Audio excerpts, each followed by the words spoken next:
Hello student, स्वागत है आपका आईसीटी वर्चुअल क्लासेस में। मैं हूं कविता, आपकी बायो टीचर।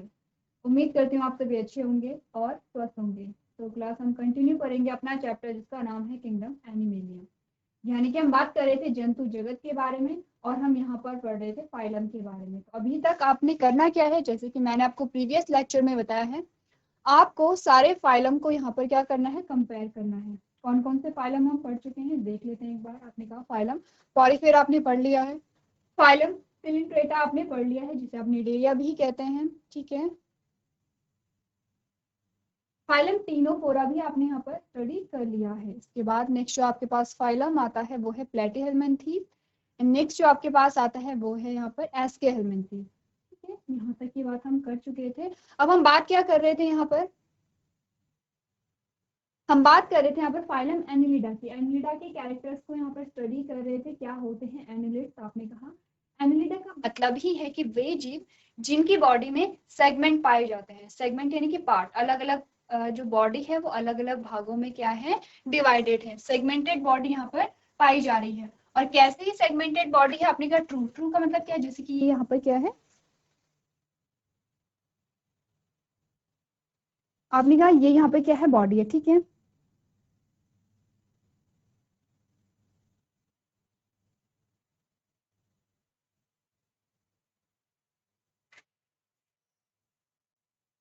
इस प्रकार से तो ये जो आपको रिंग्स दिखाई दे रही हैं क्या है, ये सेगमेंट होते हैं।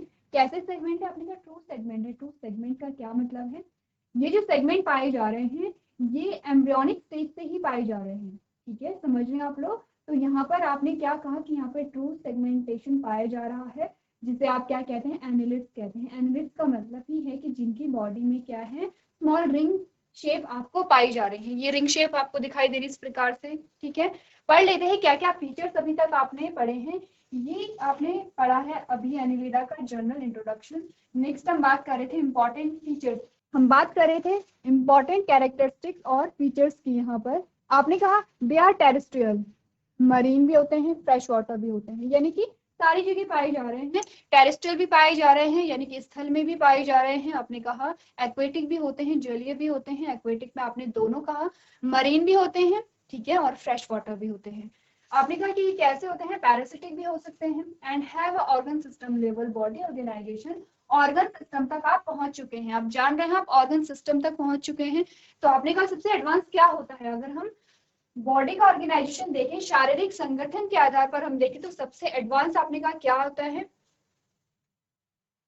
तो हम शुरुआत करते हैं सबसे पहले स्टार्टिंग से। आपने कहा सबसे जो प्रिमिटिव था, आपने कहा था सेलुलर लेवल था, ठीक है। सेल्स पाई जा रही हैं, सेल्स पाई जा रहे हैं। सेल के बाद आपने कहा यहाँ पर टिश्यू पाए जा रहे हैं, ठीक है। सेल्स के बाद आपने क्या कहा, टिश्यू पाए जा रहे हैं, टिश्यू लेवल ऑफ ऑर्गेनाइजेशन है। फिर आपने कहा ऑर्गन यहाँ पर बन रहे हैं, यानी कि ऑर्गन लेवल ऑफ ऑर्गेनाइजेशन है, आप अंग बनने लगे हैं, ठीक है। फिर उसके बाद आपने कहा ऑर्गन सिस्टम बनने लगे हैं। ऑर्गन सिस्टम क्या होता है, बहुत सारे ऑर्गन को मिला करके एक सिस्टम बनता है जो कि क्या करते हैं, एक पर्टिकुलर फंक्शन को कर रहे हैं। उसके बाद आपने कहा ऑर्गन सिस्टम को मिला करके बनती है बॉडी। बॉडी यानी कि ये किसकी बॉडी की बात हो रही है, जो हायर ऑर्गेनिज्म होंगे, ठीक है, जो सबसे ज्यादा डेवलप होंगे। जैसे जैसे आप आगे बढ़ रहे हैं वैसे आप देखेंगे कि यहाँ पे क्या हो रहा है, पूरा डेवलपमेंट हुआ, आप ऑर्गन सिस्टम तक यहाँ पर पहुंच गए हैं, ठीक है। इतनी बात क्लियर है।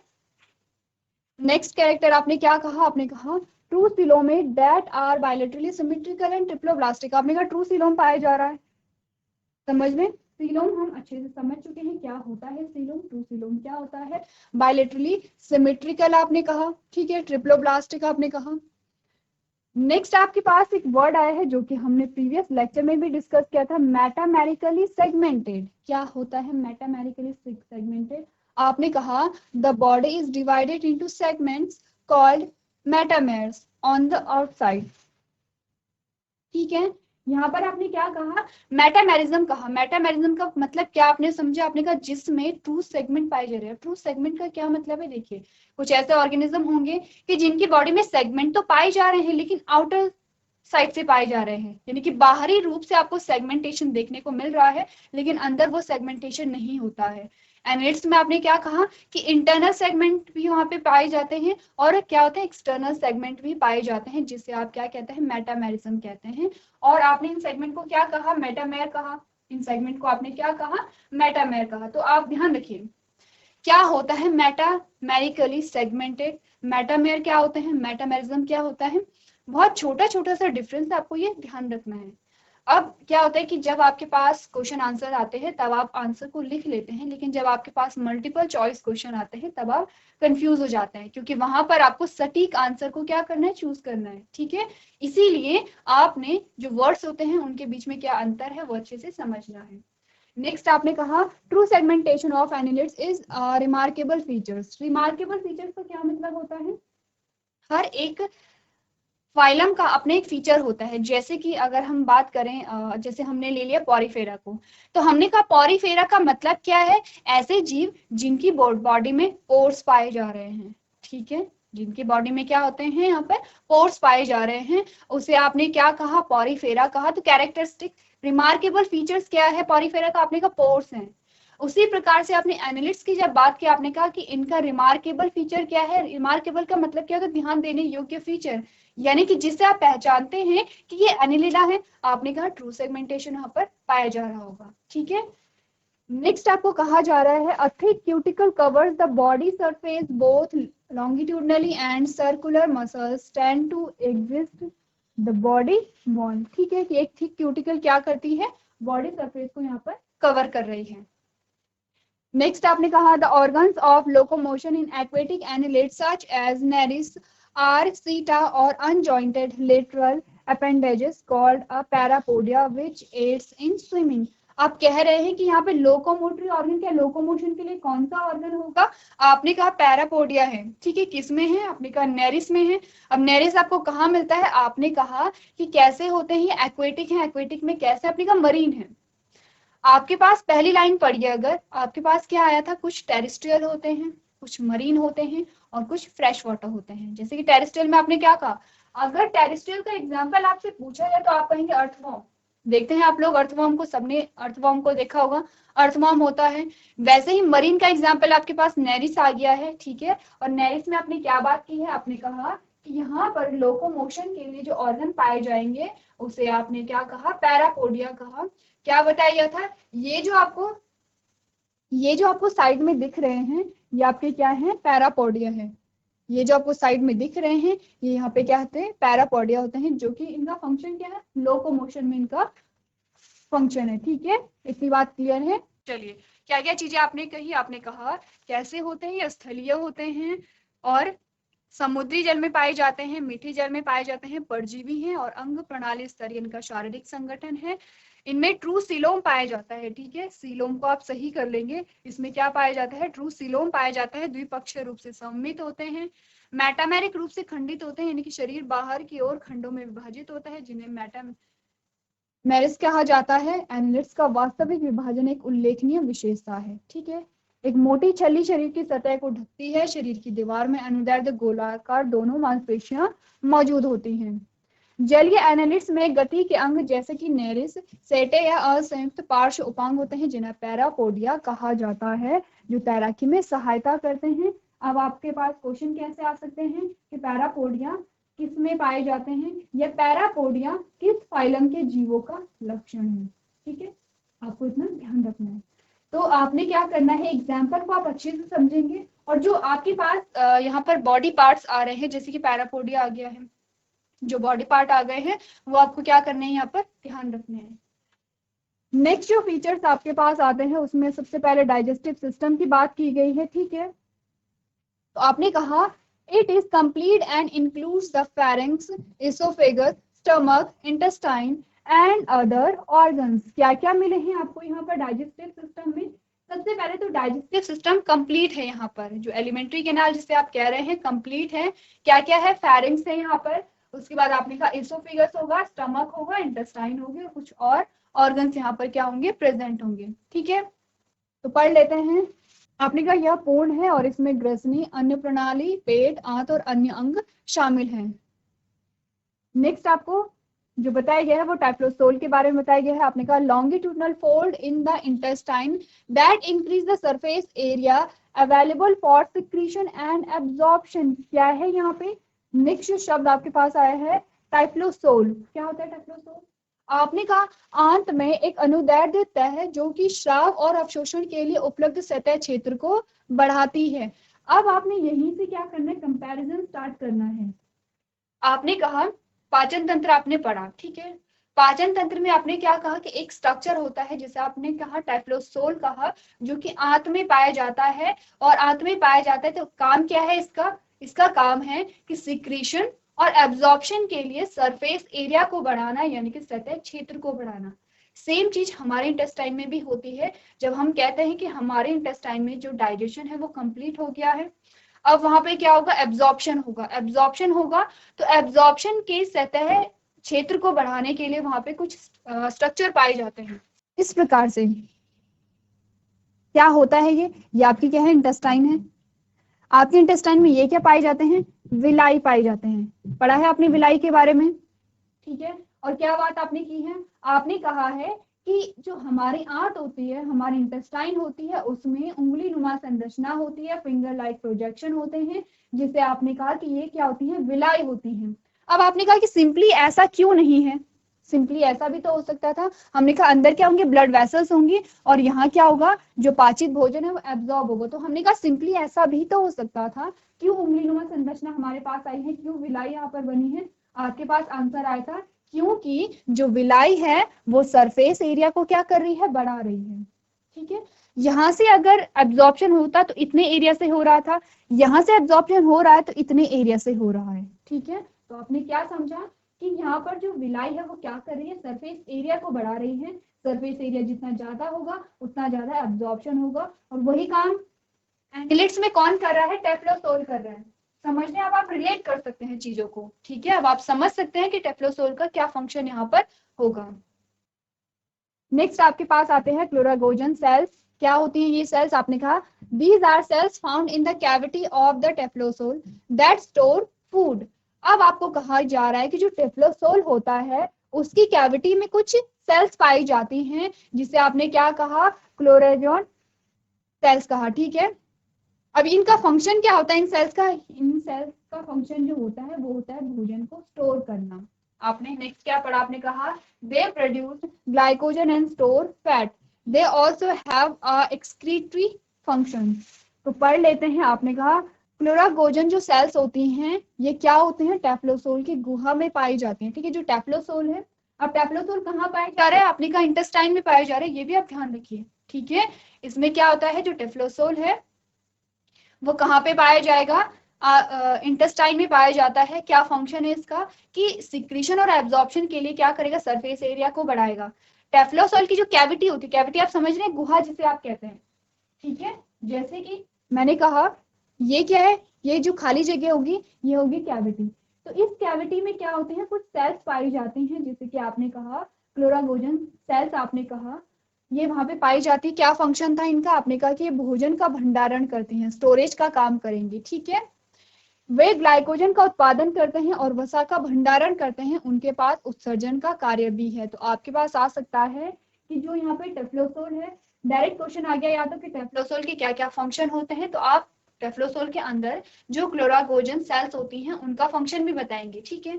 अगर आपके पास सेपरेटली आए कि क्लोरागोजन सेल्स कहाँ पाई जाती हैं, क्या उनका फंक्शन है, तो आप कहेंगे स्टोरेज करती हैं, ग्लाइकोजन का प्रोडक्शन कर रही हैं, फैट को क्या कर रही हैं? वहां पे स्टोर कर रही हैं और एक्सक्रीशन भी कर रही हैं। समझ रहे हैं आप लोग? तो आपको ध्यान देना है कि जो यहाँ पे क्लोरागोजन सेल्स होती हैं वो टेफ्लोसोल में पाई जाती है। टेफ्लोसोल कहाँ पे पाया जा रहा है? आपने कहा आंत में पाया जा रहा है, ठीक है। किसकी बात हो रही है? एनिलिड्स की बात हो रही है, एनिलिडा की बात हो रही है। नेक्स्ट जो पॉइंट आपके पास आता है उसमें आपने कहा excretory organs are paired segmentally arranged coiled tube known as a nephridia, ठीक है। एक नया ऑर्गन आपके पास आया है, nephridia. They also assist with a osmoregulation. अब आप देखिए, आपने कहा कि उत्सर्जन अंग युग्मित खंडीय रूप में व्यवस्थित कुंडलित नलिकाओं से बने होते हैं जिन्हें नेफ्रिडिया नाम से जाना जाता है। अब जो एनिलिड्स में उत्सर्जन होगा, अभी आप कहेंगे कि हमने क्या बात की थी कि क्लोरागोजन सेल्स यहाँ पे क्या करें? एक्सक्रीशन करें। हमने कहा ये क्या करेंगी? उत्सर्जन का कार्य भी करती हैं।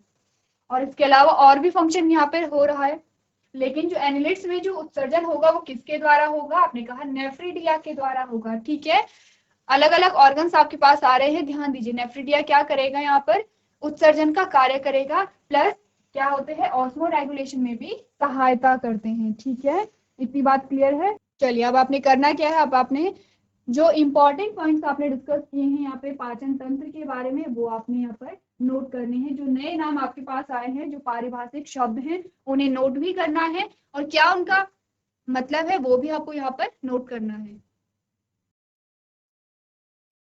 चलिए, नेक्स्ट हमारे पास कैरेक्टरिस्टिक्स आते हैं, हमें देख लेते हैं।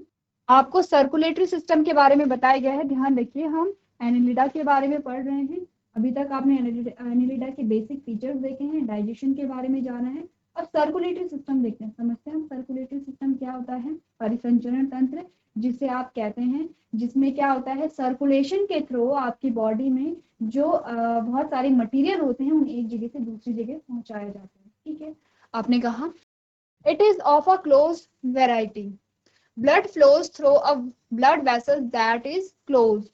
For the first time in animals evolution, a heart to move the oxygen carrying blood is discovered.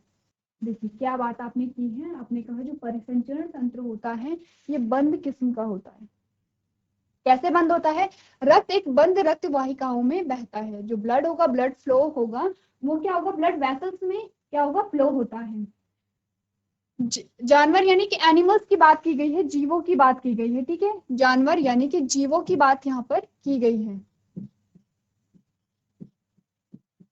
जीवों के विकास में पहली बार यहाँ पर क्या हुआ है, क्लोज सर्कुलेटरी सिस्टम आया है। ऑक्सीजन ले जाने वाले रक्त को स्थानांतरित करने वाले हृदय की खोज की गई है। ठीक है, इतनी बात क्लियर है। अब क्लोज सर्कुलेटरी सिस्टम का क्या मतलब होता है, आपने कहा, अगर आपने देखा होगा जो हार्ट होता है, हार्ट कितने चैम्बर्ड होते हैं, अलग अलग जीवों में अलग अलग प्रकार के होते हैं। आपने कहा 2 चैम्बर्ड होता है, 3 चैम्बर्ड होता है, 4 चैम्बर्ड होता है। चैम्बर्ड का क्या मतलब है, जिसे आप कहते हैं कोष्टक कहते हैं या कक्ष आप कहते हैं। आपने कहा अगर हम अपनी बात करें, मनुष्य की बात करें, तो हमें 4 चैम्बर्ड हार्ट होता है। 4 चैम्बर्ड का क्या मतलब होता है, 2 अलिंद और 2 निलय यहाँ पर होते हैं। ठीक है, क्या क्या होता है, अलिंद होते हैं और निलय होता है। अगर अलिंद भी 2 हैं और निलय भी 2 हैं, तो आपने कहा कि जो हार्ट है वो 4 चैम्बर्ड होता है। इस प्रकार का जो हार्ट होता है वो कैसे हमने देखा था, जब आप बनाते हैं एक हार्ट का डायग्राम। ठीक है, ये है आपका हार्ट का डायग्राम, जिसमें आपने कहा ऊपर वाले जो पोर्शन हैं वो क्या है, यहाँ पे अलिंद होते हैं। नीचे वाले जो पोर्शन हैं वो आपके क्या होते हैं, निलय होते हैं। ठीक है, अब आप क्या कहते हैं, आपने कहा राइट और लेफ्ट में आप देखते हैं, तो आपने कहा ये है आपका राइट एट्रिया, एट्रिया यानी कि अलिंद को आप एट्रिया कहते हैं। ठीक है, और ये है आपका लेफ्ट एट्रिया। निलय को आप क्या कहते हैं, वेंट्रिकल कहते हैं। आपने कहा ये है आपका राइट वेंट्रिकल और ये है आपका लेफ्ट वेंट्रिकल। ठीक है, ये है आपका 4 चैम्बर्ड हार्ट, जिसमें 4 चैम्बर्ड हार्ट होता है। आपने कहा उसमें क्या होता है, क्लोज सर्कुलेटरी सिस्टम पाया जाता है। क्लोज सर्कुलेटरी सिस्टम का मतलब क्या है, जो ब्लड है वो ब्लड वेसल्स में फ्लो हो रहा है। अब ब्लड वेसल्स कितनी प्रकार की आपको बताई गई थी, आपने कहा क्या क्या होती हैं, धमनी होती है, शिरा होती है, यानी कि आपने कहा आर्टरीज होती हैं, ए से आर्टरीज होती हैं। ठीक है, वी से वेन होती है, सी से कैपिलरीज होती हैं।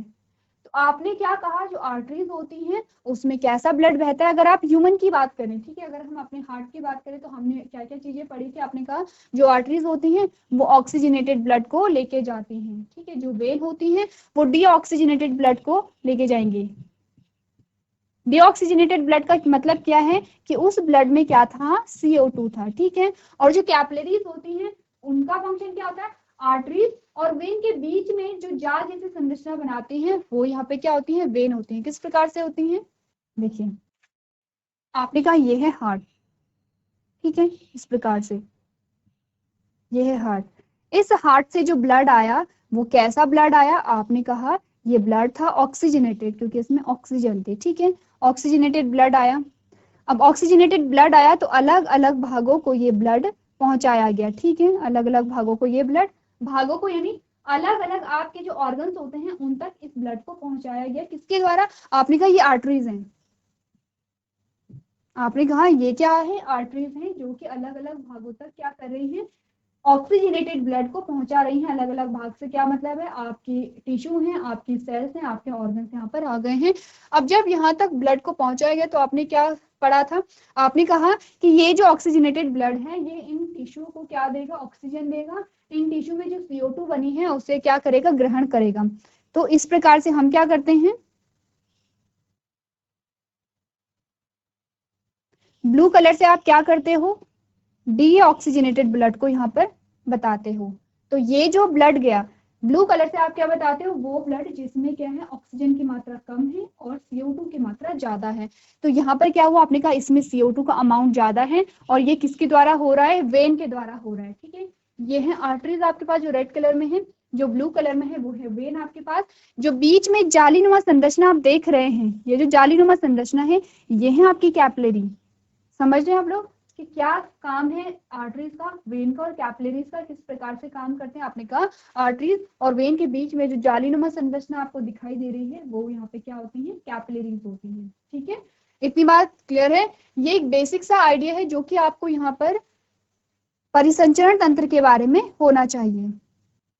चलिए नेक्स्ट आपने क्या कहा? अगर आप नेक्स्ट लाइन को यहाँ पर देखेंगे तो आपने कहा कि दे डेमोस्ट्रेट स्किन रेस्पिरेशन। ये अपनी स्किन से भी रेस्पिरेशन कर सकते हैं। ठीक है, कैसे करेंगे? अपनी स्किन से भी रेस्पिरेशन करेंगे। तभी आप देखेंगे इनकी जो स्किन होती है वो कैसी होती है? उनमें नमी बनी रहती है, क्योंकि स्किन से क्या कर रहे हैं? रेस्पिरेशन कर रहे हैं।